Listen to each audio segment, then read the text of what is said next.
Hello guys, very very good morning. और मैं छवि आप लोगों का बहुत बहुत स्वागत करती हूँ आपके अपने प्यारे प्लेटफॉर्म आइसक्यूब एजुकेशन ग्रुप पर।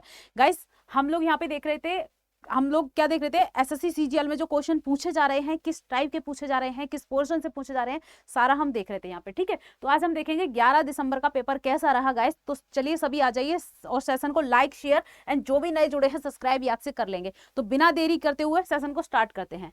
फर्स्ट क्वेश्चन है, निम्न में से किसे 10 फरवरी 2022 को देश के शीर्ष संवैधानिक निकाय द्वारा बुर्किना फासो का राष्ट्रपति घोषित किया गया। ठीक है, बुर्किना फासो है, ये एक देश है, इसका राष्ट्रपति किसे घोषित किया गया है? तो गाइस ये पूछा जा रहा है, तो किसे? पॉल हेनरी सेंड आगो दामेवा को। ठीक है, पॉल हेनरी सेंड आगो दामेवा को जो है बुर्किना फासो का राष्ट्रपति घोषित किया गया है। ओके, चलिए नेक्स्ट क्वेश्चन है गाइस। गाइस ये आपके सोशल अकाउंट्स हैं, आप इनको याद से ज्वाइन कर लेंगे, आपको यहाँ पर पीडीएफ मिल जाएंगे। ठीक है, पीडीएफ वगैरह आपको मिलेंगी इन पे, तो आप इनको याद से ज्वाइन कर लेंगे। चलिए नेक्स्ट क्वेश्चन है, निम्न में से किस देश के वैज्ञानिकों ने फरवरी 2022 में नाभिकीय संलयन ऊर्जा के उत्पादन में एक नया कीर्तिमान स्थापित किया? ठीक है, नाभिकीय संलयन ऊर्जा उत्पादन में एक नया कीर्तिमान बनाया है, किस देश के जो है साइंटिस्टों ने या किस देश ने? तो गाइस किसने? यूनाइटेड किंगडम, यूनाइटेड किंगडम ने। ठीक है, यूके, तो याद रखेंगे यूनाइटेड किंगडम ने, यूरोपीय कंट्री है, तो उसने क्या किया है गाइस? नाभिकीय संलयन के क्षेत्र में एक नया कीर्तिमान बनाया है। ओके, चलिए नेक्स्ट क्वेश्चन है, किस भारतीय इतिहासकार ने इजराइल का प्रतिष्ठित डेन डेविड पुरस्कार जीता है? ठीक है, तो भारतीय इतिहासकार हैं, किसने पूछा जा रहा है कि डेन डेविड जो पुरस्कार है इजराइल का वो जीता है। तो गाइस किसने जीता है? ये जीता है संजय सुब्रमण्यम ने। ठीक है, जो है संजय सुब्रमण्यम ने जीता है, ये भारतीय इतिहासकार हैं, तो याद रखेंगे। ओके, चलिए तो देखते हैं नेक्स्ट क्वेश्चन है हमारा, भारत ने जनवरी 2022 में ओडिशा तट से किस सुपरसोनिक क्रूज मिसाइल के नए संस्करण का सफलतापूर्वक परीक्षण किया? ठीक है, तो भारत ने पूछा जा रहा है कि भारत ने ओडिशा के तट से किस नए सुपरसोनिक क्रूज मिसाइल का सफलतापूर्वक किया है, इसका जो है इसे लॉन्च किया है, इसका परीक्षण किया है। तो किसको किया है गाइस? तो ये है आपकी ब्रह्मोस। कौन सी? ब्रह्मोस मिसाइल है, तो इसे याद रखेंगे। ठीक है, ब्रह्मोस मिसाइल ये भारत और रशिया के मतलब दोनों ने मिलके इसको बनाया है। ठीक है, तो याद रखेंगे ओडिशा के तट से इसको किया गया है। तो ब्रह्मोस मिसाइल जो है गाइस, इसकी जो स्पीड है 2.8 मैक है, तो ये याद रखेंगे, यहाँ से क्वेश्चन बन जाते हैं। 2.8 मैक जो है ब्रह्मोस मिसाइल की जो है स्पीड है, जो कि या ध्वनि की गति से लगभग 3 गुना तेज गति से उड़ान भरती है। ठीक है, यानी 2.1 मैक का मतलब है ध्वनि की गति से लगभग 3 गुनी तेज गति से ये क्या है? उड़ान भरती है। ओके, चलिए तमिलनाडु के तंजावुर में, क्या तमिलनाडु के तंजावुर में बृहदीश्वर मंदिर का निर्माण किसने करवाया था? ठीक है, बृहदीश्वर मंदिर पहली बार कहाँ है? तमिलनाडु में है, तंजावुर में है। इसका निर्माण किसने करवाया था गाइस? तो किसने इसका निर्माण करवाया था? चोल शासक राजराजा चोल ने। ठीक है, राजराजा चोल ने इसका निर्माण करवाया था बृहदीश्वर मंदिर का, तो इसे याद रखेंगे। यह चोल साम्राज्य का सबसे महान सम्राटों में से एक है। इन चोलों का शासन जो है दक्षिण भारत से आगे उत्तर में कलिंग से लेकर और क्या है श्रीलंका तक फैला हुआ था, चोलों का साम्राज्य। ठीक है, कलिंग उड़ीसा से लेकर दक्षिण में श्रीलंका तक फैला हुआ था, तो इसे याद रखेंगे। इसने क्या है चालुक्यों, पांड्यों, इन सबको क्या है लड़ाई की, इनसे इन सबको हराया चोलों ने, और उन्होंने तंजावुर में भगवान शिव को समर्पित बृहदीश्वर मंदिर का निर्माण किया है ना। तो पूछ लिया जाए बृहदीश्वर मंदिर किससे संबंधित है? तो भगवान शिव से संबंधित है। ओके, इसे याद रखेंगे। इन्होंने नागपट्टिनम में एक बौद्ध मठ का निर्माण भी कराया था चोलों ने। ठीक है, चलिए नेक्स्ट क्वेश्चन है गाइस, ये आपका आइसक्यूब ऐप है, इसको याद से डाउनलोड कर लेंगे। ठीक है, चलिए तो नेक्स्ट क्वेश्चन है, निम्न में से किस देश से नोबेल शांति पुरस्कार विजेता आंग सान सू की संबंधित है? ठीक है, पूछा जा रहा है कि नोबेल का शांति पुरस्कार विजेता आंग सान सू की किस देश के रहने वाले हैं? तो ये पूछा जा रहा है गाइस, तो ये किस देश की है? तो ये क्या है गाइस? म्यांमार। ठीक है, ये म्यांमार की रहने वाली है आंग सान सू की। ठीक है, इनको नोबेल का शांति पुरस्कार दिया गया था कब? 1991 में। ठीक है, 1991 में लोकतंत्र और मानवाधिकार के लिए अहिंसक संघर्ष के लिए इन्हें ये पुरस्कार दिया गया था। ओके, नेक्स्ट क्वेश्चन है, देखिए इतना पुराना जो है पुरस्कार पूछा जा रहा है और दूसरे देशों के व्यक्तियों को जिनको मिला है उनके बारे में है ना, तो यही पैटर्न है कि सीजीएल में कहाँ कहाँ से क्वेश्चन उठाए जा रहे हैं ना।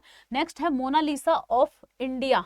मोनालिसा ऑफ इंडिया पेंटिंग का संबंध किससे है? ठीक है, मोनालिसा की जो पेंटिंग है भारत की कौन सी पेंटिंग है जिसको मोनालिसा ऑफ इंडिया कहा जाता है, ये क्वेश्चन पूछा जा रहा है। ठीक है, तो मोनालिसा ऑफ इंडिया पेंटिंग किससे संबंधित है, किसको कहा जाता है, तो गाइस ये बनी ठनी, ठीक है, बनी ठनी पेंटिंग को कहा जाता है मोनालिसा ऑफ इंडिया। ठीक है, तो इसको याद रखेंगे, बनी ठनी, बानी थानी, जो भी आ जाए। ये किशनगढ़ पेंटिंग से संबंधित है, किशनगढ़ पेंटिंग से संबंधित भारतीय पेंटिंग है जिसकी रचना निहाल चंद ने की है। ठीक है, ध्यान रखेंगे, जो बनी ठनी पेंटिंग है इसकी रचनाकार कौन है, निहाल चंद है। भारत की मोनालिसा भी कहा जाता है बनी ठनी को। ठीक है, इससे याद रखेंगे। चलिए, Kyoto protocol guys most important है, इस टाइप के पर्यावरण से क्वेश्चन तो एग्जाम में पूछे ही जाते हैं। तो क्योटो प्रोटोकॉल किससे संबंधित है ये पूछा जा रहा है। तो ये किससे है गाइस, ये ग्रीन हाउस गैसों से संबंधित है ना। तो ये जलवायु परिवर्तन से संबंधित है क्योटो प्रोटोकॉल। ये जापान के क्योटो में होता है, इसलिए इसको क्योटो प्रोटोकॉल कहते हैं। ये 1992 1992 का जो यूएनएफ ट्रिपल सी है ना, 1992 का जो यूएनएफ ट्रिपल सी था, वहां पे इस प्रोटोकॉल को लाया गया था। ठीक है, तो ग्रीन हाउस गैस उत्सर्जन को कम करने के लिए यह एक अंतरराष्ट्रीय क्या है गाइस, संधि है। यह 6 ग्रीन हाउस गैस, ये 6 प्रकार की ग्रीन हाउस गैसों को कंट्रोल करने के लिए संधि है। Carbon dioxide, methane, nitrous oxide, hydrochlorocarbon, perfluorocarbon, sulphur hexafluoride पर लागू होती है क्या, क्योटो प्रोटोकॉल। ठीक है, तो ये ग्रीन हाउस जो गैस है इनको भी याद रखेंगे। सीधा सीधा क्वेश्चन एग्जाम में आता है गाइस, 4 आपको गैस दे दी जाएंगी कि इनमें से कौन सी ग्रीन हाउस गैस है। ठीक है, तो ये 6 गैसों के नाम याद रखेंगे। इसे दिसंबर 1997 में क्योटो जापान में अपनाया गया।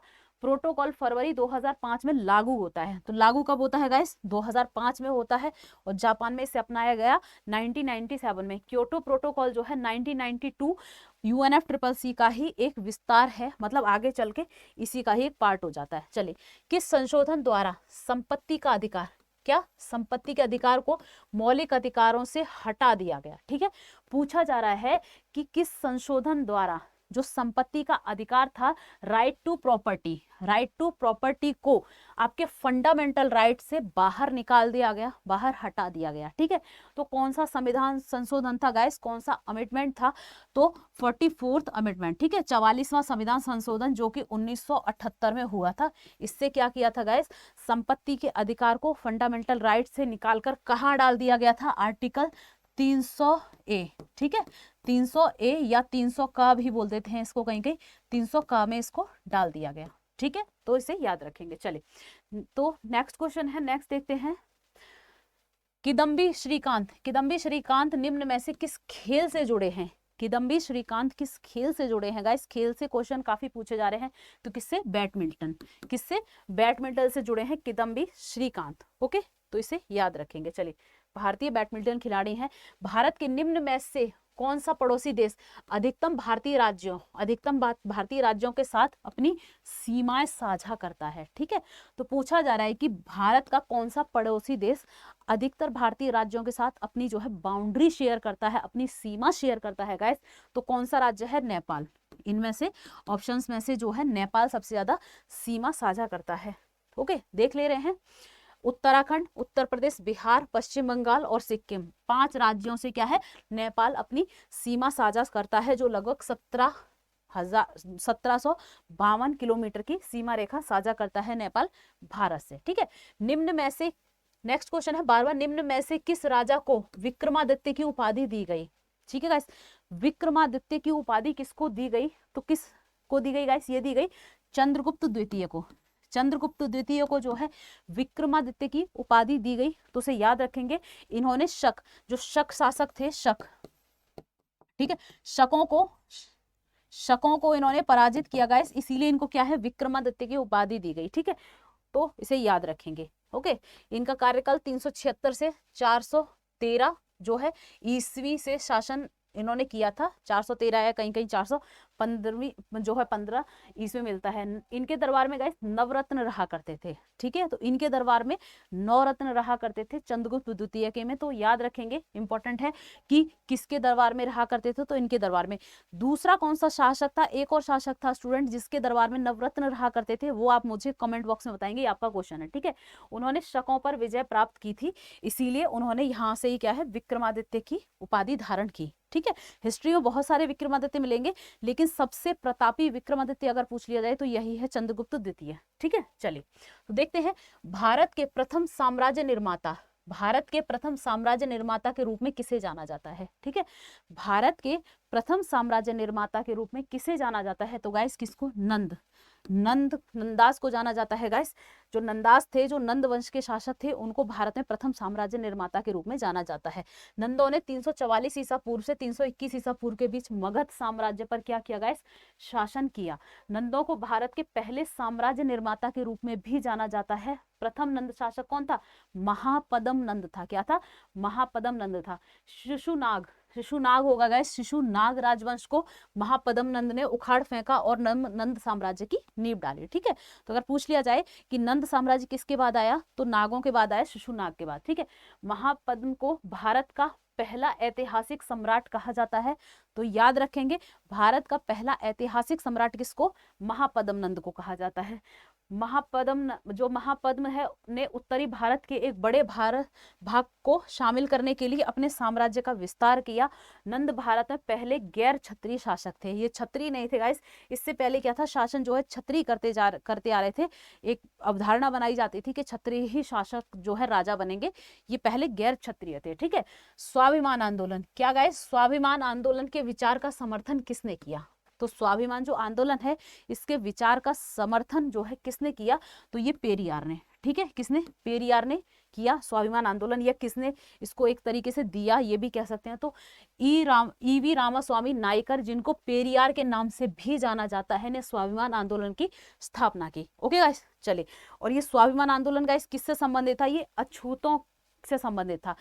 अछूतों की रक्षा के लिए ब्राह्मणों के विरुद्ध था एक तरीके से, ठीक है। उन्होंने अछूतों की आवाज उठाई और कहा कि ब्राह्मण धर्म के नाम पर अछूतों पर हावी हो जाते हैं, उन पर अत्याचार करते हैं, ठीक है।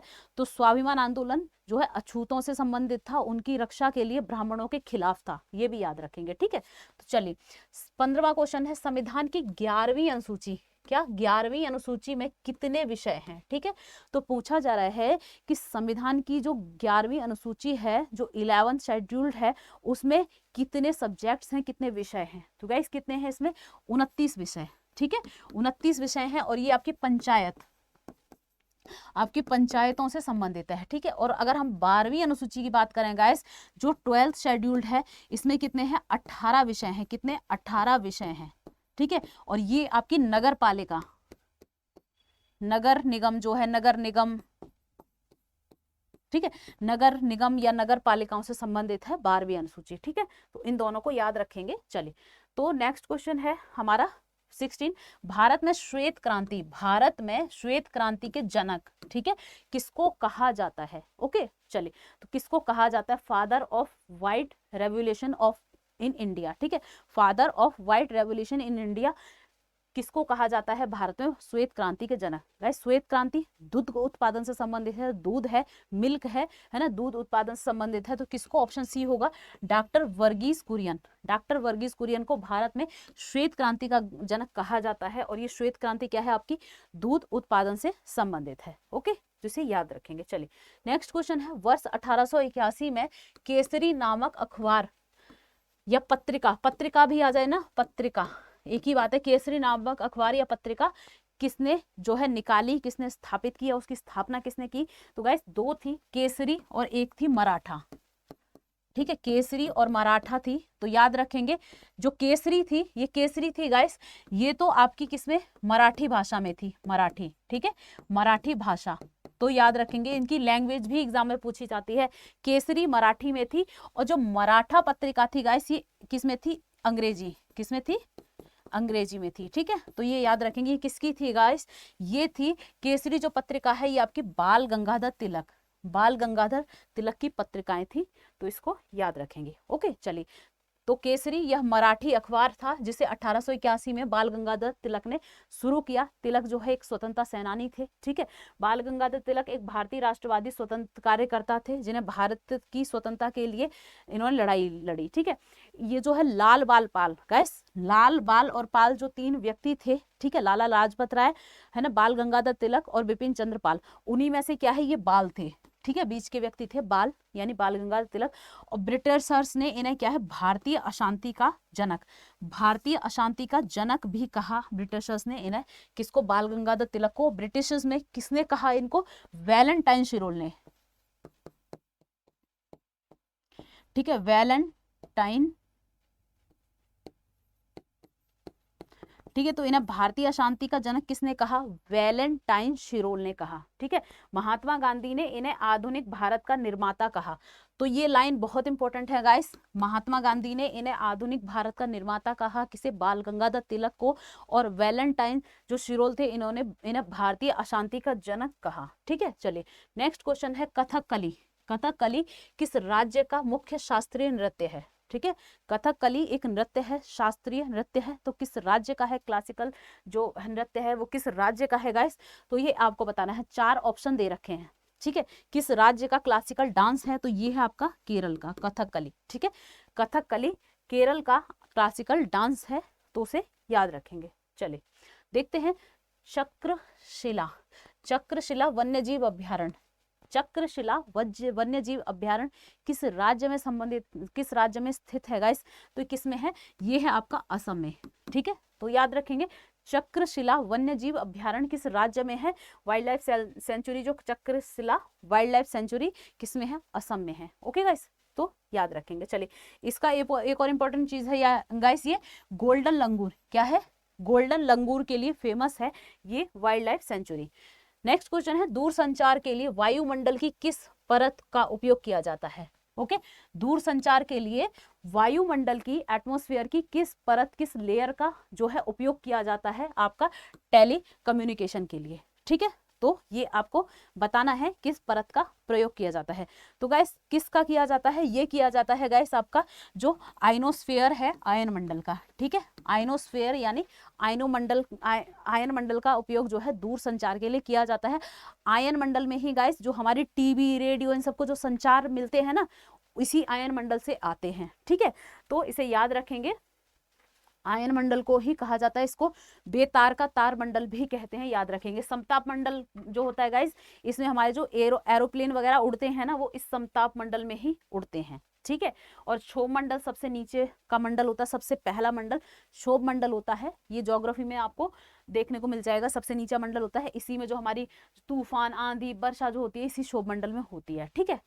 तो इसे याद रखेंगे। चलिए, तो आयन मंडल में इसमें क्या है, दूर संचार के रूप में ये प्रयोग होता है। चलिए, और इसकी ऊंचाई गाइस 80 किलोमीटर की ऊंचाई से लेकर ये 1000 किलोमीटर से अधिक तक पाया जाता है आयन मंडल, या जिसको आयनोस्फीयर भी कहते हैं। तो गाइस यहीं पे होता है सेशन खत्म। मिलते हैं शाम को 9:30 बजे नए जो है क्लास के साथ, नए टॉपिक के साथ। वहां पे हमारा मध्य भारत चल रहा है, जिसने भी नहीं की है मध्य भारत की क्लास मुगल साम्राज्य में, तो जाके कर लें। जय हिंद, जय भारत।